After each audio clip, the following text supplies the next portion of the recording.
This is why Joe Rowling and Steve Kloves are so clever, is that just because the battle starts, it doesn't mean the rest of the film stops.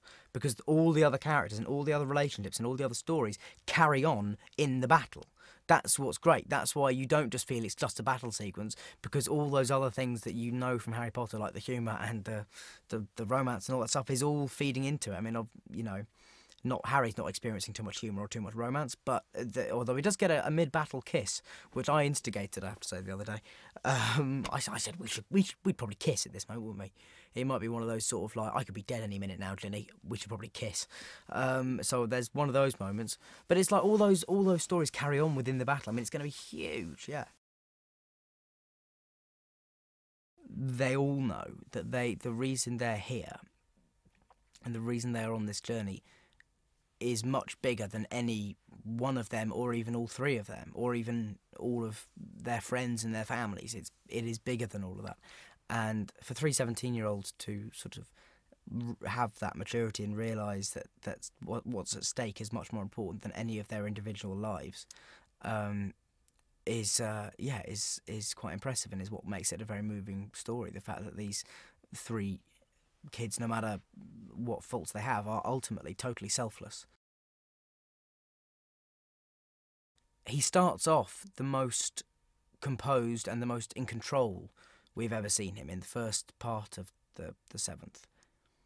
And then by the end of the second part, he's almost totally lost his mind. So it's a really interesting journey for his character, because he's going from somebody who is kind of very stable and kind of in control and evil and malevolent, but nonetheless steady.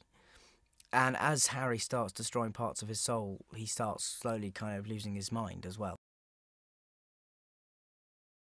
It was just odd to see something that has always been so solid and so huge and so vast look kind of so small suddenly, and full of stretches and rubble, and just look like it has been destroyed.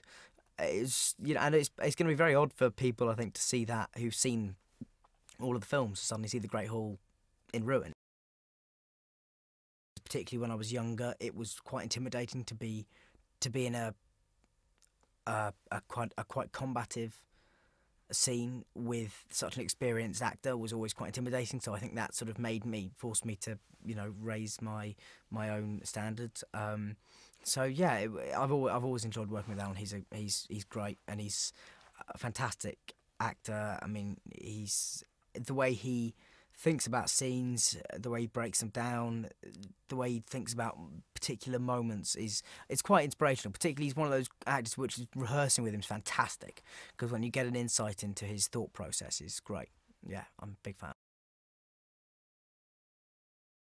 I wouldn't try and sum it up yet. I think it'd be very premature of me to try and give a synopsis of what the last 10 years have meant while I'm still in them. I think you can only really tell what something's done for you, or done to you, or done with you when you finished something. And so I will one day, I'll be able to look back and say, I know certain things about it. I know I've had a great time. I know I'll miss it. I know I'll miss my friends. I know that I can't quite comprehend of a world in which this isn't part of my life, and so that's going to be very odd, very, very strange indeed. There'll never be a frame of any of these films that I don't look at and connect immediately to a memory of this place, or of somebody not even involved in the films, but somebody who I met through them. Every day, every day is connected.